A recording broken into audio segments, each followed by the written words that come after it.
Marwari media आप देख रहे हैं। आज 15 दिसंबर 2025 सोमवार का दिन, हिंदू तिथि पौष माह के कृष्ण पक्ष की एकादशी। नजर डालेंगे आज की बड़ी खबरों पर। शुरुआत करेंगे दुनिया की बड़ी खबर के साथ। बड़ी खबर, ऑस्ट्रेलिया के बोंडी बीच पर रविवार दोपहर हनुक्का त्योहार मना रहे यहूदियों पर 2 हमलावरों ने फायरिंग कर दी। इसमें 11 लोगों की मौत हो गई। इसके अलावा एक हमलावर भी मारा गया है। ऑस्ट्रेलिया में यह आतंकवादी हमला हुआ। पुलिस ने हालात पर काबू पाने के लिए 2 हमलावरों को गोली मारी। अधिकारियों के मुताबिक एक हमलावर की मौत हो गई, जबकि दूसरा गंभीर हालत में है। बताया जा रहा है जब गोलाबारी हो रही थी उस समय इंग्लैंड के पूर्व क्रिकेटर माइकल वॉन भी वहां पर मौजूद थे। इस हमले में वह बाल बचे हैं। उन्होंने रेस्तरां में छिपकर अपनी जान बचाई। बड़ी खबर ये भी देखिए, ऑस्ट्रेलिया में हुए आतंकी घटना को लेकर भारतीय पीएम मोदी ने संवेदना जताई है। उन्होंने एक्स पर पोस्ट में लिखा कि ऑस्ट्रेलिया में हुए भयानक आतंकवादी हमले की कड़ी निंदा करता हूं, जिसमें यहूदी त्योहार हनुक्का के पहले दिन जश्न मना रहे लोगों को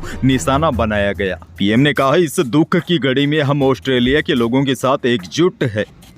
आगे बढ़ेंगे। देश की एक और बड़ी खबर, दिल्ली के रामलीला मैदान में रविवार को कांग्रेस ने वोट चोर गद्दी छोड़ रैली निकाली। पार्टी सांसद राहुल गांधी ने कहा, पीएम मोदी का कॉन्फिडेंस खत्म हो गया है। अमित शाह के हाथ कांपने लगे हैं। वह जानते हैं कि उनकी चोरी पकड़ी गई है।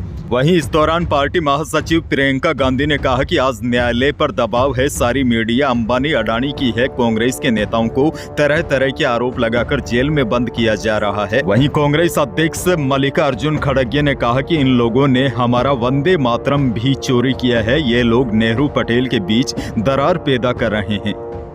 आगे बढ़ेंगे। एक और बड़ी और काम की खबर, रिजर्व बैंक के रेपो रेट में 0.25% की हालिया कटौती का असर दिखने लगा है। स्टेट बैंक ऑफ इंडिया यानी कि एसबीआई ने फिक्स्ड डिपॉजिट यानी कि एफडी की ब्याज दरों में कटौती कर दी है। एसबीआई ने अपनी स्पेशल फिक्स्ड डिपॉजिट स्कीम अमृत वृष्टि की ब्याज दरों में 0.15% की कटौती की है। अब एसबीआई अमृत वृष्टि के तहत 444 दिनों के लिए एफडी करवाने पर 6.45% सालाना ब्याज मिलेगा। वहीं सीनियर सिटीजन को सालाना 6.95% के हिसाब से ब्याज मिलेगा। यानी कि अब आप एफडी करवाते हैं तो आपको थोड़ा सा कम ब्याज मिलेगा। नई ब्याज दरें 15 दिसंबर से लागू होगी। अगर आप सामान्य नागरिक है और 5 से 10 साल के बीच की एफडी करवाते हैं तो आपको 6.5% ब्याज मिलेगा और सीनियर सिटीजन है तो आपको 7% के आसपास ब्याज मिलेगा।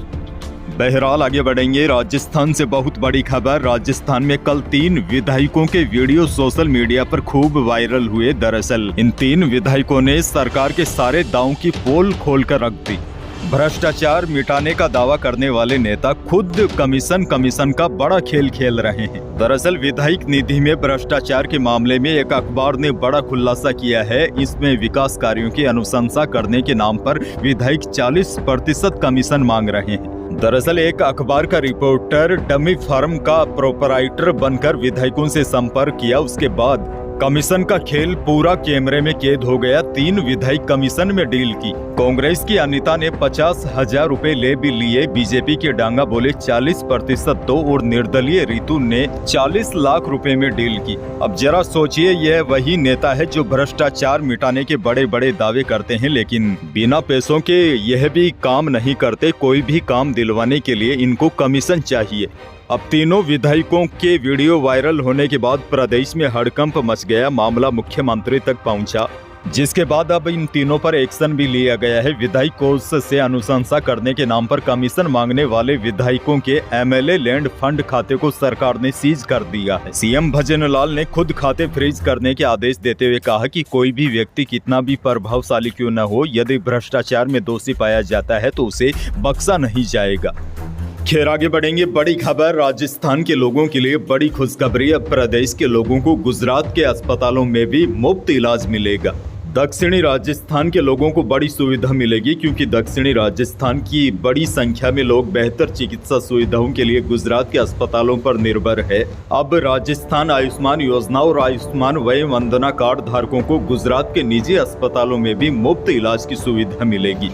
दरअसल उदयपुर सांसद डॉक्टर मन्ना लाल रावत ने 20 नवंबर को मुख्यमंत्री भजनलाल शर्मा को पत्र लिखकर मांग की थी कि राजस्थान के आयुष्मान कार्ड धारकों को गुजरात में भी फ्री इलाज की सुविधा मिलनी चाहिए, जिसके बाद मुख्यमंत्री भजनलाल शर्मा ने इस प्रस्ताव को 12 दिसंबर को मंजूरी दे दी। इसके बाद राज्य सरकार ने मुख्यमंत्री आयुष्मान आरोग्य योजना में आउटबाउंड पोर्टेबिलिटी लागू करने का निर्णय लिया है। इसके तहत 15 दिसंबर से राजस्थान के मरीज गुजरात में भी आयुष्मान कार्ड के जरिए केसलेस इलाज करवा सकेंगे। जोधपुर से बड़ी खबर। जोधपुर विद्युत वितरण निगम लिमिटेड ने बिजली बिलों की वसूली और अदालती मुकदमों से बचने के लिए एक बड़ी पहल की है। अब अचल संपत्ति जैसे मकान, दुकान, जमीन की खरीद बिक्री के समय बिजली विभाग से शून्य देयता प्रमाण पत्र यानी कि नो ड्यूज सर्टिफिकेट लेना अनिवार्य किया जा सकता है। इस संबंध में जोधपुर डिस्कॉम के प्रबंध निदेशक डॉक्टर भंवरलाल ने जोधपुर, पाली, सिरोही, फलोदी, बालोतरा, बाड़मेर, जैसलमेर, श्रीगंगानगर, बीकानेर, हनुमानगढ़ और चूरू सहित संबंधित जिला कलेक्टरों को पत्र भी लिखा है। अब देखिए, आसान भाषा में आपको समझाऊं तो अक्सर देखा जाता है कि उपभोक्ता बिजली के भारी बकाया बिल जमा किए बिना ही अपनी संपत्ति बेच देते हैं। बाद में जब विभाग नए खरीदार से बकाया राशि की मांग करता है तो वे संपत्ति खरीदने का हवाला देकर भुगतान से इनकार कर देता है। ऐसे में मकान, दुकान बेचने पर पहले यह क्लियर करना होगा कि बिजली का बिल कितना बकाया है और यह कौन जमा करेगा।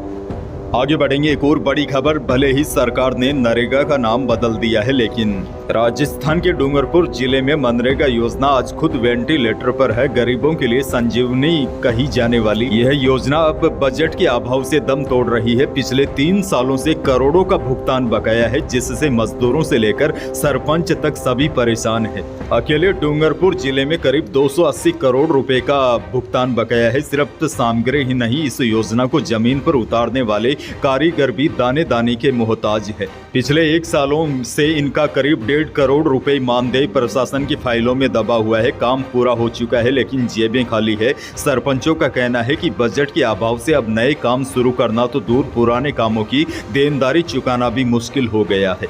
हालांकि प्रशासन की ओर से लगातार आश्वासन तो मिलते हैं, लेकिन धरातल पर पैसा नहीं पहुंच पा रहा है।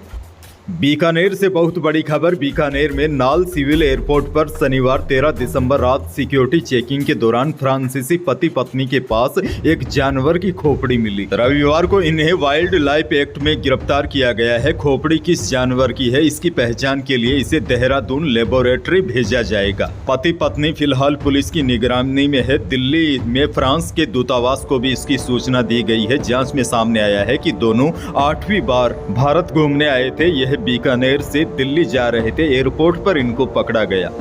एक और बड़ी खबर देखिए। प्रदेश में कल काफी सारे हादसे हुए। जयपुर पिंडवाड़ा नेशनल हाईवे पर रविवार शाम को एक के बाद एक 6 वाहनों की टक्कर हो गई। इस हादसे में 3 लोगों की मौत हो गई। हादसा गोंगुदा के पास पीर बावजी नामक स्थान पर हुआ। दरअसल आगे चल रहे पत्थरों से भरे ट्रेलर के बेकाबू होने के बाद पीछे से आ रहा एक टैंकर ट्रेलर टकरा गया। इसके बाद सामने से आ रही 3 कारों को भी इसने चपेट में ले लिया। बूंदी से भी बड़ी खबर। एक तेज रफ्तार ट्रक ने बाइक को टक्कर मार दी। हादसे में पति पत्नी और बेटे की मौत हो गई। हादसे के बाद आरोपी ड्राइवर फरार हो गया। एक्सीडेंट रविवार दोपहर नेशनल हाईवे 52 पर तालेड़ा थाना क्षेत्र के सादड़ी कट के पास हुआ। खैर आगे बढ़ेंगे। एक और बड़ी खबर देखिए। गांव में सड़क नहीं बनने से नाराज भाजपा कार्यकर्ताओं ने निवाई विधायक राम सहाय वर्मा को घेर लिया। एक कार्यकर्ता ने विधायक का हाथ तक पकड़ लिया और माइक को नीचे गिरा दिया। इस दौरान विधायक और लोगों के बीच तीखी बहस हुई। वीडियो पर भ्रष्टाचार के आरोप लगाते हुए ग्रामीणों ने कार्रवाई की बात की। इस पर विधायक ने कहा कि मैं उसका इलाज कर दूंगा। ग्रामीणों ने कहा कि लिख कर दीजिए। इसके बाद विधायक भड़क गए। इसके बाद कार्यकर्ता विधायक से बोले, आप जनता के वोट से विधायक बने हो, जनता का काम करना ही पड़ेगा, काहे के विधायक हो। इसके बाद एक बार के लिए विधायक सब कपा गए। दरअसल अक्सर नेता कहीं पर जाते हैं तो उनको मालाएं और स्वागत की आदत होती है, लेकिन जब इस प्रकार के सवाल जनता उठाती है तो नेता हक्के बक्के रह जाते हैं। खैर आगे बढ़ेंगे। रविवार होने की वजह से सोने, चांदी और अनाज मंडियों के भाव आए नहीं है। मौसम को लेकर बड़ी अपडेट है। दिसंबर के आधे महीने गुजर जाने के बावजूद भी कई जिलों में अभी ठंड अपना उतना असर नहीं दिखा पाई है। आपको बता दूं, यह लगातार 4थे साल का दिसंबर है जहां सर्दी के लिहाज से दिसंबर फीका दिखाई दे रहा है।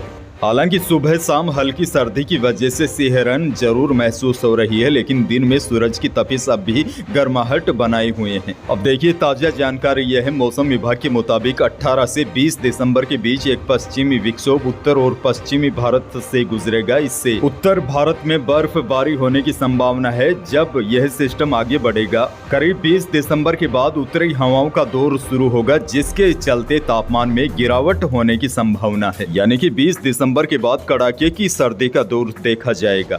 तो यही थी प्रदेश और देश की आज की कुछ बड़ी और महत्वपूर्ण खबरें। वीडियो को लाइक करना बिल्कुल न भूलिए और चैनल पर नए हैं तो सब्सक्राइब जरूर कीजिए ताकि आप अपडेट रहे बड़ी और काम की खबरों से। धन्यवाद।